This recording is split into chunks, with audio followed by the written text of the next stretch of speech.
고광민 의원님 어서 오십시오. 네, 반갑습니다. 네, 한남이 나오셨어요.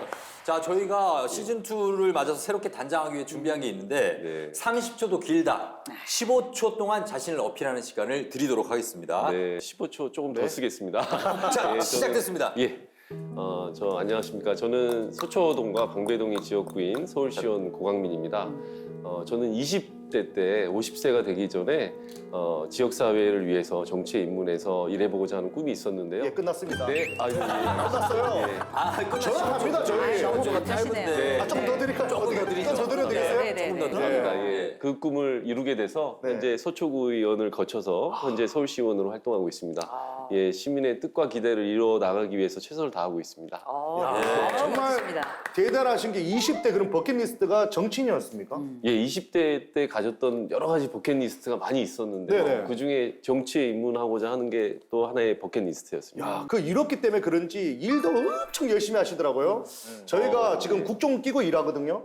그 물어보니까 국정원이요? 예, 국정 끼고 일합니다. 연락은 없었는데. 아, 연락 없었어요? 예.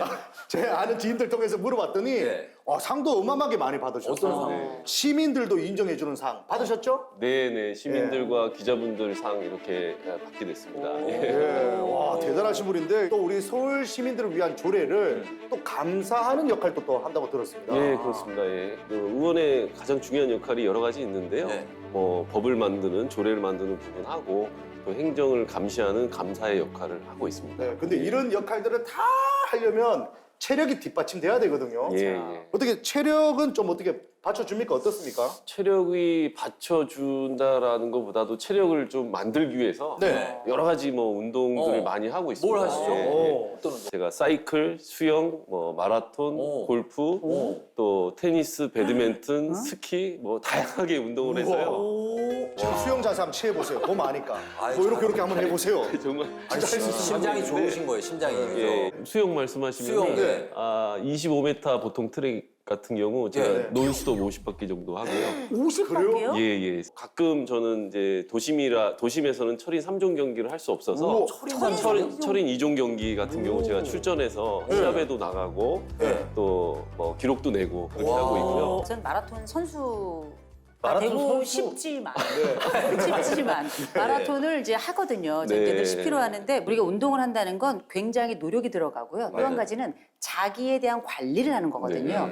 자기 관리가 된다는 건 자기 통제가 된다는 거예요. 네. 근데 저는 이런저런 면을 보면서 이분이 행정가의 면모를 분명히 갖추고 계신데 제가 말씀 듣기로는 어디 행정학과 교수님이시기도 하다고 제가 들었어요. 행정학과에서 또 강의도 하고 있습니다. 강의도 하세요? 예, 예. 아니 그럼 보통 공무원 쪽으로 많이 빠지시잖아요. 예. 근데 굳이 구의원 거치시고 시의원 거치시고 뭐 이 버킷리스트 말씀하셨습니다만 무슨 이런 어떤 가운데 어떤 얘기가 될 만한 기회가 어떤 뭐가 있었나요? 예, 계기가? 예, 예. 행정이라는 부분들은 현상 유지적인 개념이 좀 많이 있고요. 정치라는 부분은 어떤 새로운 부분들을 좀 개혁적으로, 변혁적으로 할 수 있는 그런 권한을 많이 갖고 있다고 생각합니다. 저희 서울 시내에 25개 자치구가 있는데 그렇죠. 저는 그 25개 자치구별로 상당히 큰 편차가 있다고 생각해요. 뭐 도로, 교통, 뭐 주거 여러 네, 형태의 맞아요. 편차들이 있는데 네. 그 편차가 생기는 요인 중에 가장 큰 것은 네. 행정의 차별이 아닌 정치 차별이 있다고 보거든요. 예, 그래서 제가 살고 있는 지역, 제가 살고 있는 이 대한민국을 네. 좀 더 발전시키기 위해서는 행정보다는 정치를 하는 게 더 맞지 않겠나. 예, 그런 부분에서 정치를 선택해서 하고 있습니다. 네, 그리고 또 우리 고광민 의원님이 지역구 어린이들한테 편지도 받고 계신다. 이런 얘기 진짜요? 맞아요? 네, 네, 맞습니다. 아이들한테 많이 관심이 있고 네. 또 아이들을 위한 정책 개발을 하기 위해서 많이 이렇게 아이들을 만나고 하거든요. 네. 그런 부분들에서 뭐 여러 가지 학교 환경이 개선된다라든지 이런 부분에 대해서 아이들이 굉장히 좀 좋아들 해요. 네네. 그래서 응원의 편지들을 보내주는데 너무 감사하죠. 책임감도 많이 느껴지고 또 아이들을 위해서 좀 더 노력해야 되겠다 이런 생각을 많이 하게 혹시 됩니다. 어린아이 자녀가 있으신가요? 어린 자녀? 네, 저희 큰애는 대학생이고 막내는 지금 초등학생입니다. 예. 아, 그 지금 늦둥이가 태어났네. 늦둥이, 예, 그렇습니다. 예. 초등학교 몇 학년? 6학년입니다. 예, 자, 그래서 이번에도 아이들을 위한 조례 상품을 들고 나오셨다고. 예, 이번에 이제 서울시교육청 어린이 안전조례라는 부분을 제가 준비하고 있고요. 예. 이제 그 부분에 대해서는 이제 아이들의 교통 통학 환경. 아, 우리는 스쿨존이라고 해서 예, 예. 네. 학교 앞에는 굉장히 안전관을 맞아요. 하잖아요. 네. 근데 실질적으로 생각해 보면 아이들은 집에서부터 출발을 하죠. 그렇죠. 맞아요. 예, 그럼 그 사이에 유해 요소들이 많이 있기 때문에 그런 부분에서 좀 개선을 많이 해야 된다는 차원에서 발의를 하게 됐습니다. 제가 뉴스를 봤더니 스쿨존 근처에서 사고가 더 많이 발생한다는 얘기를 듣고 저도 가슴이 아팠는데 네. 이 정책, 이 상품이 우리 아이들을 살려줄 그럼요. 정말 엄청난 상품이 아닐까 하는 기대가 됩니다. 네. 고강민 의원님의 어린이 안전에 관한 조례 영상으로 먼저 만나보겠습니다.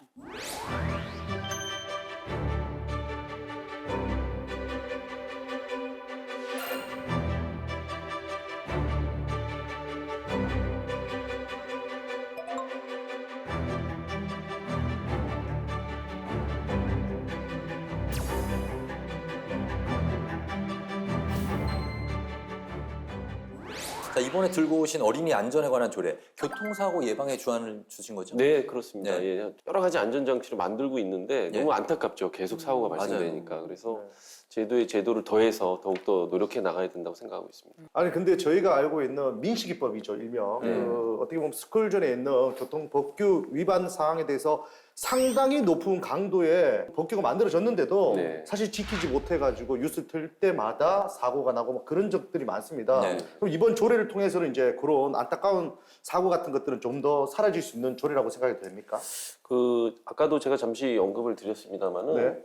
아이들의 통학로는 사실 학교 주변만이 아니고 네. 집에서부터 쭉 이어지고 있거든요. 아침에 저도 이제 가끔 등교를 아이를 시켜주는데 가서 보면은 교통지도를 하시는 분들이 여러분들 계세요. 네네. 뭐 녹색 어머니도 계시고 모범 운전자도 계시고 경찰분도 맞아요. 나오시고 여러분들이 안전 확보를 위해서 노력을 하시는데 네. 그분들은 안전장치를 다 하고 계세요. 그럼요. 예, 근데 정작 보호를 받아야 될 아이들 같은 경우에 안전장비 없이 네. 이렇게 통학을 하고 있기 때문에 그렇죠. 좀 추가적으로 좀 안전을 더 확보하는 부분을 해야 네. 좋지 않겠나 이런 차원에서 네. 말씀드렸습니다. 그렇다면 과연 실제 시민들이 네. 교통사고에 대해서 어떻게 생각하는지 한번 들어봤습니다.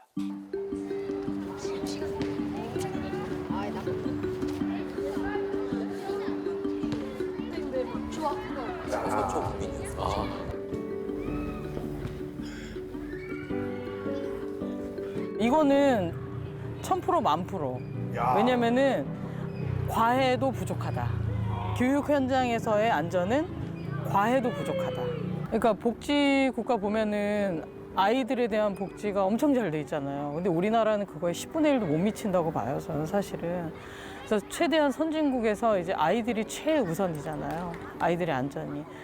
그리고 학교 앞에 차가 없는 것도 좀 해주셨으면 좋겠고. 민식이법 이후에도 내 친구 차에 부딪힐 뻔했어.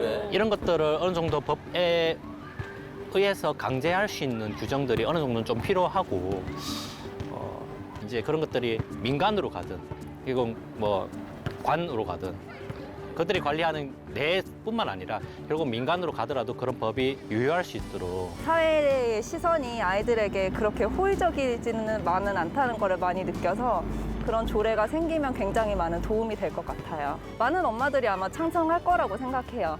아무래도 조례화가 안 되면은 저희가 보호받을 수 있는 테두리가 없는 거잖아요. 그러니까 우리만 피해자가 되는 거고 사실 아이들 키우기가 힘든데 그런 것들을 일일이 저희가 맞서 싸우기가 힘들기 때문에 당연히 법제화되고 조례화 되는 게 맞다고 생각합니다.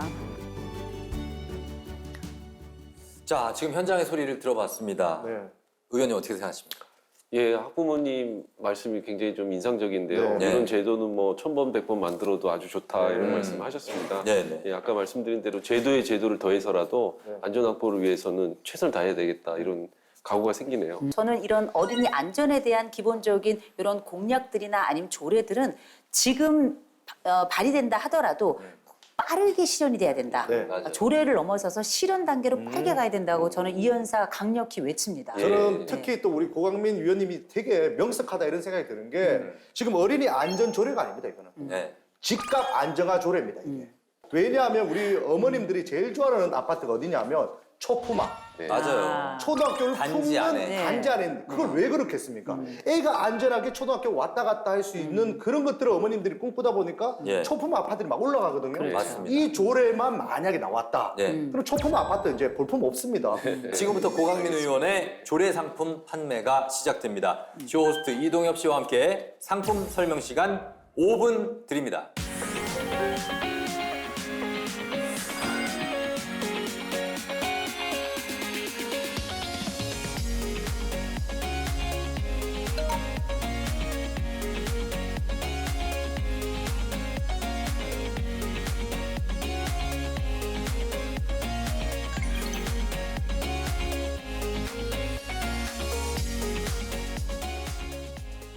자, 저희가 이제 일단 형광조끼를 입고 나왔습니다. 의원님 부끄럽진 않으시죠?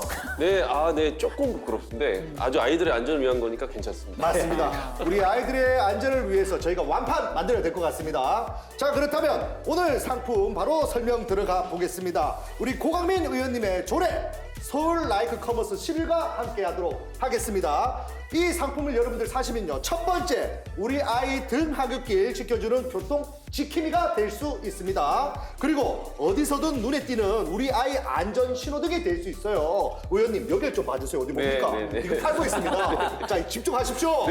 교통안전지대를 만드는 울타리 상품이 되겠습니다. 이렇게 되면 어떻게 되죠? 좋아요 선택 시 어떻게 됩니까? 학교에서든 학교와 거리에서 어디든지 안전 보장이 1+1이 됩니다. 1+1 됩니다. 제가 이 조례를 보면서 정말 신이시여, 이 조례가 과연 고강민 의원이 만든 건 맞습니까? 할 정도로 너무 좋은 조례거든요. 네. 이 상품 탄생 배경이 어떻게 됩니까? 네, 저출산 고령화 시대 더없이 소중한 우리 아이들이 등하굣길에 위험에 노출돼서요 안타깝게 목숨을 잃는 경우가 많아지고 있습니다. 더구나 최근 학생 수가 줄어들어서요 폐교로 인해 가지고 원거리 등하교하는 학생들도 늘고 있는데요. 특히 어린이 통학로 안전에 관한 조례를 만들어서 위험으로부터 아이들의 안전을 지켜내기 위해 준비했습니다. 아, 그렇다면 이 조례에 이 상품의 가장 특징적인 혜택은 또 뭐가 될까요? 네, 첫 번째는 안전한 어린이 통행로를 만들고자 하는 부분이고요. 안심 보행길을 추가로 확대해서 아이들의 긴 통학로 구간에서 보행로가 좀 더 확보될 수 있도록 안전한 보행로가 확보될 수 있도록 하는 부분에 주안점을 뒀습니다. 개발 위주의 정책 시대에는 대부분의 이면도로가 보차 혼용도로로 만들어져 있어서 어른뿐만 아니고 아이들은 안전 확보를 할 수 없었는데요. 이 부분이 이번에 제도화되면서 이면도로에도 안전 확보를 하는 부분이 첫 번째로 제가 주안점을 둔 부분입니다. 네. 두 번째는 그 아이들의 안전장치를 위해서 이런 조끼와 같은 추가적인 안전장비를 착용할 수 있는 부분들을 제도화하는 그렇게 두 가지 부분입니다. 그러니까 크게 두 가지로 보시면 됩니다. 아니 근데 지금 봤을 때 이 조끼가 바로 말씀하신 그 형광 조끼 아니겠습니까? 네, 이런 형태의 조끼를 아이들한테 착용하려고. 사실 저도 보면 아시겠지만 까만 옷을 입었잖아요. 네. 그리고 우리 의원님도 까만색 옷을 입었고. 예. 그런데 이런 조끼 하나만 딱 입으면 밤길에도 우리 아이들 안전을 지키지 않을까라는 생각이 드는데 이거 그렇게 되면 우리 아이들 뭐 하나당 한 조끼 이렇게 가능한 겁니까? 한 조끼 이상, 두 조끼, 세 조끼 해야죠. 세 조끼에서 카메라 올라갑니다. 올라가요. 안전을 위해서 올라가요. 예. 지킬 약속만 하세요. 약속 지킬 수 있는 거. 해야 되고 등하굣길이 아닌 네. 좀 일상에도 아이들은 좀 많이 착용하고 다니면 좋지 않을까. 아니 한 조끼 두 조끼 막 이렇게 하시는데 돈은 어디 있습니까? 자, 돈 어디에? 돈이 어디서 나옵니까 이거? 그래서 이번 조례에는 서울시와 서울시 교육청이 함께 이 부분에 대한 지원을 할 수 있는 부분도 조례에 담을 예정입니다. 아 그래요? 예. 그럼 조끼 만드는 업체는 선정했습니까? 네, 그런 부분은 안 하면 제가 좀 만들어도 될까요? 아닙니다. 그건 아닙니까? 자, 지금 시간 없어요. 자, 이제 시간 얼마 없었어요. 자, 이제 마지막으로 우리 좋아요 많이 받아야 되니까 네. 뭐 마지막으로 추가하고 싶은 말씀 있으면 빨리 한 말씀 부탁드립니다. 아이들의 안전을 위한 부분은 제도를 더해도 무리가 없다고 생각합니다. 정말 그동안 이런 부분들이 선택적이었다라면은 이제 이 부분을 조례로 만들어서 제도화하는 부분이 매우 중요하다고 생각합니다. 꼭 이 부분에 대한 선택을 해주시면 감사하겠습니다. 여러분 좋아요 많이 눌러주세요. 자, 여기까지입니다. 예, 두 분 수고하셨고요. 자, 5분이 지났는데, 자, 크게 보면은 이제 통행하는 보행길 설정, 그리고 이 형광조끼를 아이들한테 입히는 거 이호성 교수님 어떻게 보셨습니까? 저는 만약에 저에게 점수를 드릴 수 있다 한다면 네. 저는 100점 만점에 100점을 드리겠습니다. 오. 이게 어르신들에게도 적용이 됐으면 좋겠어요. 보행길 안전하고 그다음에 이분들도 걸음이 느리고 검은 옷들 되게 많으시거든요. 맞아요. 겨울에 딱 입으면 얼마나 안전하겠어요. 이건 전 전 국민을 위한 안전 조례가 아닌가. 저는 강추입니다. 확대가 가능하다. 그럼요. 이 저는 조례는. 교수님 그럼요. 말씀에 전적으로 동감을 하는데요. 이제 아이들 안전을 위해서 출발을 했지만 결국은 도로라든지 이런 부분에서 위험에 노출되신 분들은 의무적으로 좀 이런 부분들을 착용할 수 있는 것으로 좀 앞으로는 확대해 나갈 생각도 가지고 안전약자를 위한 최고의 조례라고 저는 봅니다. 예. 맞습니다. 조례종 입장에서도 의무화시켜야 한다. 네, 사실 의무화시켜야 이거를 한다. 그냥 선택적으로 하면 절대 말 안 들어요. 꼭 입고 가야 학교 문을 열어주는 그런 시스템을 정착시켜야 됩니다. 네. 자, 일단 눈에 확 들어오는 조례안입니다. 시청자 여러분이 저희 좋아요, 라이크 체크를 하기 전에 마지막으로 의원님 홍보할 기회 드리겠습니다. 예, 뭐 저출산 시대에 아이들이 굉장히 중요하다, 많이 낳아야 된다 이런 얘기를 하는데요. 어렵게 낳은 아이들을 보호해야 되는 것은 저희 기성세대의 의무이자 책임입니다. 이 부분을 더해나가기 위해서 이번에 조례를 발의하게 됐는데요. 많이들 좋아요 눌러주시면은 아이들의 안전이 그만큼 많이 확보되니까 좋아요 많이 부탁드리겠습니다. 의원님, 시민 여러분들께 한 말씀 부탁드립니다. 예. 제가 우리 1000만 시민 여러분들께 꼭 이런 말씀을 꼭 약속드리고 싶습니다. 저 고광민은 정치인으로서 정치인답게 생각하고 정치인답게 말하면서 신뢰받는 정치를 할 수 있도록 최선을 다하겠습니다. 그래서 제 슬로건이 시민의 뜻대로 기대를 현실로입니다. 시민 가장 가까운 곳에 고광민이 있겠습니다. 감사합니다. 네. 시민의 뜻대로 기대를 현실로. 자, 멋진데요? 여러분 고광민 의원의 조례가 좋다면 좋아요 그리고 구독 버튼까지 꾹 눌러주세요.